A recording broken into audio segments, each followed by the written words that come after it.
Hey, hopefully doing this outside will work. A couple reasons for being outside, and welcome to those of you who are joining. One is I made a final video for the women in my No Man Diet program, and I wanted to invite them into this amazing space that I come to. So this whole analogy came to me this morning around apples. All my analogies at some point kind of like they're amazing and then they sort of fall apart. And so I thought, oh, I'll come out and there's these amazing like apple trees blooming right now, but actually it's a little early. So the apple trees actually aren't blooming. I'm in a crab apple. So we're just gonna like stretch that analogy out. So, I haven't done this on my phone in a really long time. Okay, so it's just a little different, but I'm going to dive right in because I only have a few minutes, and it was so alive for me this morning that I wanted to share this piece. And probably there's a longer live or a longer video. I mean, this is a very complex topic. It's like, midday Sunday, and I only have about 15 minutes. So there's no way that I'm going to be able to do it full justice, and I want to touch in. So I guess I'll just say before I dive in, I do absolutely welcome all your comments, and I probably won't get to them right now because I'm just going to touch in, but I will come back absolutely, and we can engage that way. And then ultimately it probably will make my longer live about this much more rich and nuanced, whatever your shares, questions, comments are. So I saw a friend of mine posted a meme in Instagram recently that said something to the effect of, it can be a bitter pill to swallow when the person you thought you were in love with, when it turns out the person you thought you were in love with actually came into your life to teach you how to let go of toxic things, or something like that. And it's so interesting because I want to be able to get rid of the people who pop up. So anyway, they're like taking up the whole screen. But this piece around it, this is just such a nuanced issue. And I think, again, so much of what I teach has to do with the way the pendulum swings. And for so long, first of all, for so long, you were just supposed to like stick it out in whatever relationship you were in, and people didn't get divorced and stuff. And anyway, there was the pendulum swing that had to do with also this idea in personal growth of what is this here to teach you? And so now there's sort of this pendulum swing that's about like, hey, it's okay. Like, you don't have to stay to learn the lesson. And honestly, I mean, I've been teaching that for a long, long time, right? This is like I've been the one kind of banging the drum of sometimes the lesson is how to say no, or sometimes the lesson is setting boundaries, or sometimes the lesson is leaving. And now that's like the really loud drum, and everybody's like toxic relationships and let go of the toxic people in your life, and so now of course this is like, I think a woman I know who does human design, she said there's a piece of the human design that's the heretic, and that I have that piece. So I think this is the heretic part of me that's constantly like, anytime anything gets a little bit more mainstream or commonplace, or it's like that becomes the louder voice, I'm like, but what about this? So now the louder drum is sort of this idea of, that was expressed in this meme, which is about that maybe the person came into your life to teach you to let go of toxic behavior, or toxic people, or toxic relationships. And on the one hand, I totally agree. And on the other hand, one piece of this for me is there's so many people sharing things like that, and there's so many people talking about their toxic relationships, or how they got out of toxic relationships, or thank God they recognized this person was toxic for them. And it's sort of like a catchphrase, and I'm just like, I could be wrong about this, but my perspective and my belief is that the majority of humans are good. Like the majority of humans aren't actually toxic. I 100% believe that there are some people who, I don't know, I mean, this is definitely going far out there, but who may be like genuinely evil, who are like truly in essence narcissistic, who are, sociopaths. And I just have to believe, again, I don't really know. And there's probably some sort of science or data or, numbers to sort of back this up. But I can't believe that that's the majority of humans. And yet I hear so many people talking about their toxic relationships and the toxic, and toxic this, and they had to let go of all the toxic people. And I'm like, there's like a lot of people talking about that. Could all these people that they're talking about really be toxic? And it just got so this is like the tip of the iceberg for me, is I thought there's anything overdone or anything that isn't right for us, that we stay in too long, becomes toxic. Even like, I was really trying to stretch this and I was like, kale, but there's got to be somebody who's allergic to kale. Kale is not inherently toxic. Somebody's allergic to it, so it's not right for them. Or even if we kind of extrapolate in a much broader sense, kale will last for a long time without being refrigerated, like longer than milk. But at some point, it's not good for you to eat anymore. So but if you just keep bringing it into your life, or even in the refrigerator, right? It goes bad at some point. But if you're like, but it's kale, then it will be toxic for you. And so this idea of that, this is where these two things meet, I believe, which is the willingness to not go like, that person's toxic for me or their behavior is toxic, but to meet somebody, again, whether it's friendship, intimate relationship, work dynamic, it doesn't really matter, but for a person to come into your life and to go like, oh, first of all, maybe this person isn't for me. The same way that there's a chance that kale isn't for somebody, right? It actually isn't right for them, even though it's good for the 99% of the population. That somebody who could be a wonderful human for 99% of the people just isn't good for you. They're just not right for you. Or this is where the dynamic piece comes in, their hook or your hook. And again, that could be ultimately the thing of oh, this dynamic or the way that we be together isn't right for me, and so I'm going to let it go completely. Or this way of saying wow, so this thing we're doing doesn't feel good or doesn't seem healthy for either of us. Can we shift it?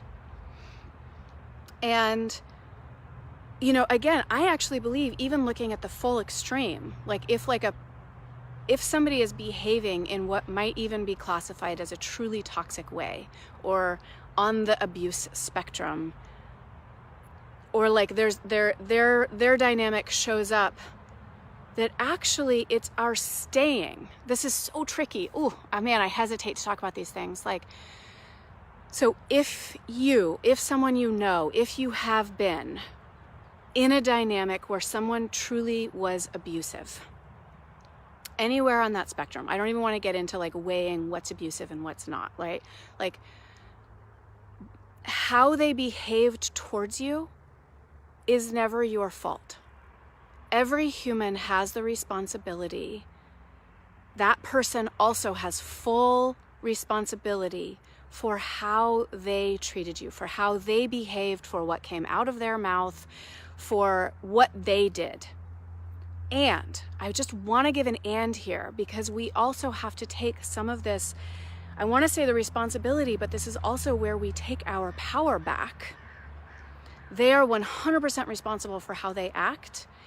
And can we ask ourselves the question, can we sit in enough wholeness in ourselves to ask ourselves the question,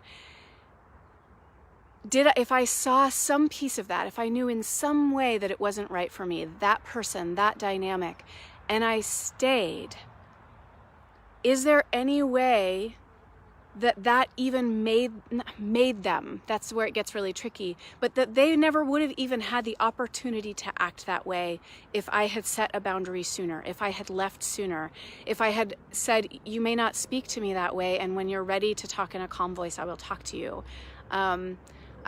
Whatever these things are. I mean, I'm using specific examples, but it can be, or I can't stay if you leave every time we disagree.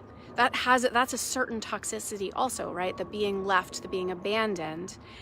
And I need you to stay, as long as I'm also talking, not yelling at you or throwing things or, but like, I need to know that this can continue. Whatever the behavior is, if I was unwilling to engage it, to allow it, if I didn't engage in the way that I did, is it possible that that person wouldn't even have had the opportunity, and this is where my apple analogy comes in, but for their behavior to ferment into toxicity? And I know that I'm in super touchy ground, and I believe this is an important conversation to have, because we cannot go on simply labeling people as toxic or whole relationships as toxic. But to be able to look at it in its wholeness, not like, what did I do to create it? Or I should stay so I can learn the lesson. That's one side, which is completely limited in its perspective, but so is like, that person's toxic for me, so I'm just out, or like, that person's toxic inherently. And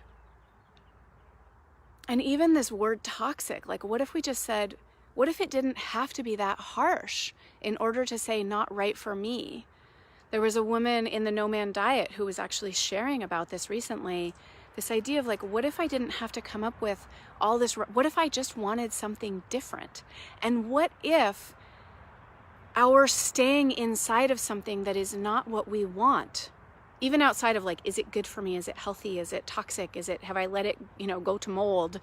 What if it's just not what I want? And what if actually staying in circumstances that are not right for us, that are not what we want, allows them to ferment into toxicity? But they're not inherently toxic, even the dynamic or the circumstance, let alone the person. So again, I know this analogy is flawed, but take an apple. There's an apple, there's apple juice, there's hard apple cider, and there's apple cider vinegar. And again, this analogy is flawed because actually all of those, but I guess actually this is the beauty of this analogy. Every single one of those, an apple, apple juice, hard apple cider, and apple cider vinegar, are all beneficial. They're all wonderful things, and they may not be right for you. And if you're looking for an apple, or I don't know, let's say you're looking for a pear. I'm trying to figure out how to go with this, but like, is somehow, if it stays too long, it becomes vinegar.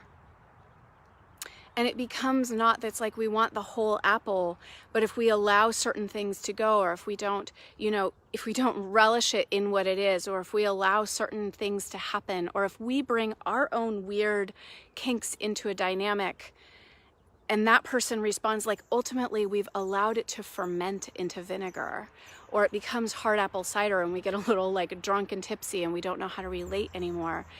But all of these things are actually they're not inherently toxic.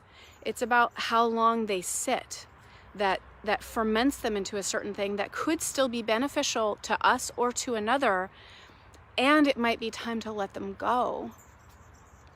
But I really want to, as I sit here, I'm like, my analogy is like my face is melting in front of me as I try to be with my analogy about it.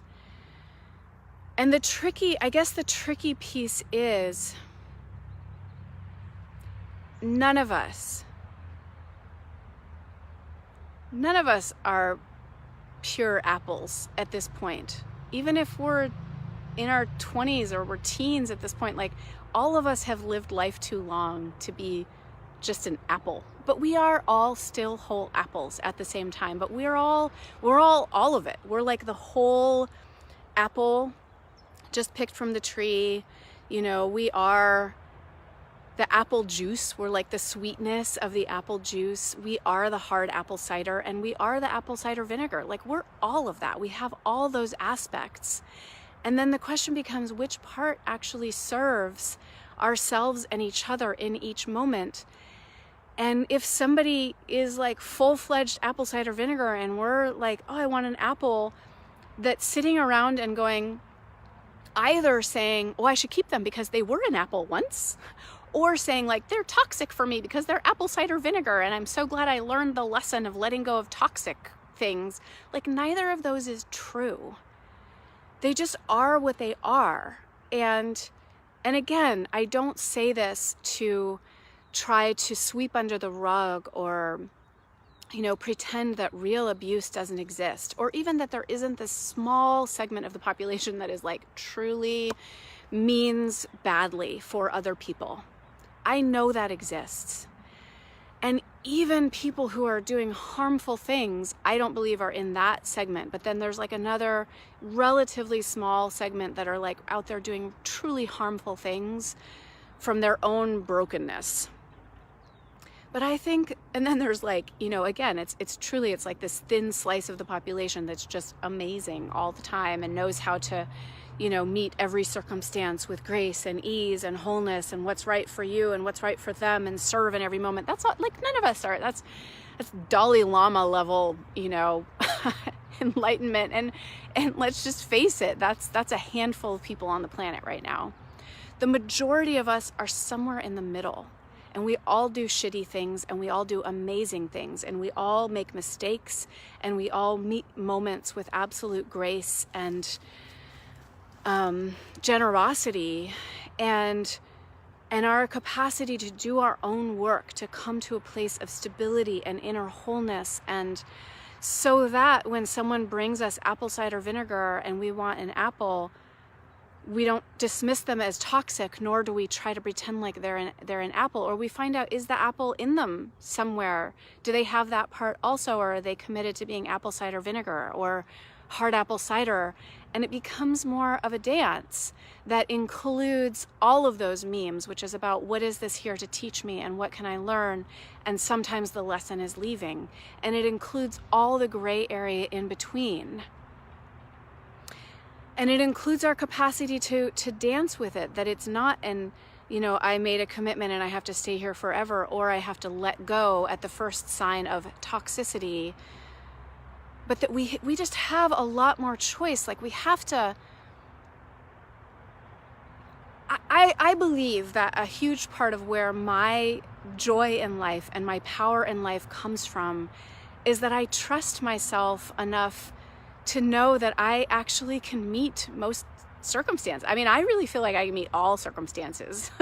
But, you know, there's probably something that would really, and it doesn't mean I don't get thrown for a loop sometimes. Man, sometimes I get thrown on my ass, but I also know that I know how to get up off my ass. So, like, I'm okay. I'm okay even if a toxic person comes into my life, because I know how to meet that. And so what is this inner work to do where that really comes from, I'm going to be able to meet that, and I'm going to be able to make the choices, and I'm going to be able to dance with that and not need to make hard and fast rules that either involve like, how do I give more and stay longer and learn the lesson because they must have come into my life for a reason, or all the way to the pole of, you know, at the soon as the first sign of like toxicity, you know, have to learn to let them go. Like, what is the dance? What is the dance? And I want us to start moving away from these like hardcore things around toxic people or even toxic relationships. There are toxic dynamics, but even that is more like in the minutia, in the subtlety, in the moment to moment. And I want us to have more choice in all of this. So anyway, I gotta go, but this is my first little drop in the bucket about this. I'll come back and do more about it later. And I don't know, I'm gonna toot my own horn here. Honestly, I think the work that I do first with women in programs like Fierce Grace, the work that John Wineland and I do with men and women in the Relationship Training Salon, the work that's possible if you come to our in-person events, the Art of Fearless Intimacy or Sacred Sovereignty, or the first one that I have coming up is Return to Source. Like this work, this capacity to actually become inner resourced in a way that's not about like I'm whole and complete and I know how to set boundaries and cut people out of my life if they're toxic, but also doesn't put up with shit. Like the capacity to actually dance, to have this level of wholeness, that's what I teach. And if you want more of it, I invite you to reach out to me and let's set up a conversation, because this is too important. Like this is, I mean, I'm biased, obviously, but this is what I want for all, this is what I want for all women. This is what I want for all humanity, is for us to truly be inner resourced in that way. So I love you. Wishing you just a beautiful and a blessed Sunday. May it be as gorgeous in whatever way, shape, and form where you live as it is where I am right now. And mwah, sending you love.